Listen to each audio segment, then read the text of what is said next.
আসসালামু আলাইকুম। আমরা আপনাদের এখন যে জিনিসটা দেখাবো সেটা হচ্ছে কীভাবে একটা ছবিকে অতি সহজে পাসপোর্ট সাইজের ছবিতে রূপান্তর করবেন। দেখেন, আমি অ্যাডোবি ফটোশপে একটা ছবি এনে রাখছি। দেখেন, এই ছবিটা অতি সহজে আমি পাসপোর্ট সাইজের ছবিতে রূপান্তর করব। পাসপোর্ট সাইজের ছবির মাপ হচ্ছে 1.5 ইঞ্চি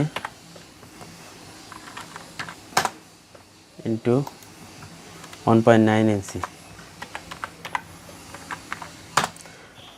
এখন আমি মাপ দিলাম, এখন ক্রপ করব ছবিটা। ক্রপ করার জন্য ক্রপ টুল দিয়ে আমি ধরলাম, ধরার পরে দেখেন পাসপোর্ট সাইজের ছবিটা হয়ে গেছে। এখন পাসপোর্ট সাইজে ইন্টার চাপ দিলে ক্রপ হয়ে গেল পাসপোর্ট সাইজের ছবিতে। এখন এই পাসপোর্ট সাইজ ছবিতে আমি কি করব, ব্যাকগ্রাউন্ডটা চেঞ্জ করব। ব্যাকগ্রাউন্ড চেঞ্জ করার জন্য আমি নিব পেন টুল। পেন টুলের আর একটা ভিডিও আছে আমার, দেখেন। পেন টুল নিব, পেন টুল দিয়ে দেখেন ব্যাকগ্রাউন্ডটা চেঞ্জ করি সুন্দরভাবে।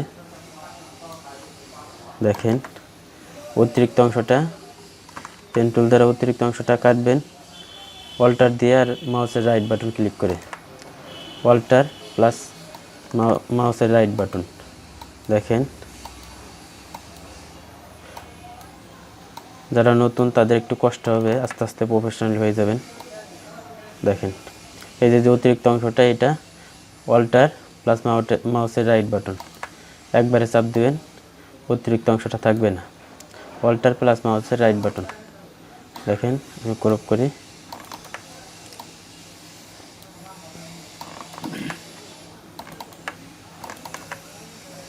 দেখেন, আমি দেখাচ্ছি জাস্ট। এই স্টার্ট পয়েন্টটা আবার অ্যাড করে দেবো। এটা স্টার্ট পয়েন্ট অ্যাড করার পরে কন্ট্রোল এবং ইন্টার একবারে চাপ দিলে আমার ওই একটা দাগ আসবে। দাগ আসার পরে কন্ট্রোল ব্যাক স্পেস চাপ দিলে দেখেন, কন্ট্রোল প্লাস ব্যাক স্পেস চাপ দিলে ব্যাকগ্রাউন্ডটা চেঞ্জ হয়ে গেল। ব্যাকগ্রাউন্ডটা এখান থেকে কালার সিলেক্ট করবেন। কালার সিলেক্ট করার পরে দেখেন আবার control plus back space, background change হয়ে গেল। চেঞ্জ হওয়ার পরে আমার পাসপোর্ট সাইজের ছবি হয়ে গেল। কন্ট্রোল ডি দিয়ে ডিসিলেক্ট করব। ডিসিলেক্ট করার পরে দেখেন সুন্দরভাবে আমি আর একবার ক্রপ করে নিই, কারণ হাত দেখা যাচ্ছে এখানে, সুন্দর হবে না ছবিটা। সুন্দরভাবে ক্রপ করে নিই। ক্রপ করার পরে দেখেন এন্টার। এখন কি করব, কন্ট্রোল এন দ্বারা একটা নতুন পেজ নেব। কন্ট্রোল এন দ্বারা নতুন পেজ নেওয়ার পরে এই নতুন পেজে এই ছবিটা আনবো। দেখেন, নতুন পেজে এই ছবিটা আনলাম একটা। এখন control plus shift plus alter একবারে চাপ দিয়ে ধরে, মাউসের রাইট বাটন চাপ দিয়ে ধরে আপনার যত ইচ্ছা ছবি ডাবল করতে পারবেন। দেখেন, এখন কন্ট্রোল পি দ্বারা প্রিন্ট করে দিবেন। ওকে, ভালো থাকবেন সবাই। আসসালামু আলাইকুম।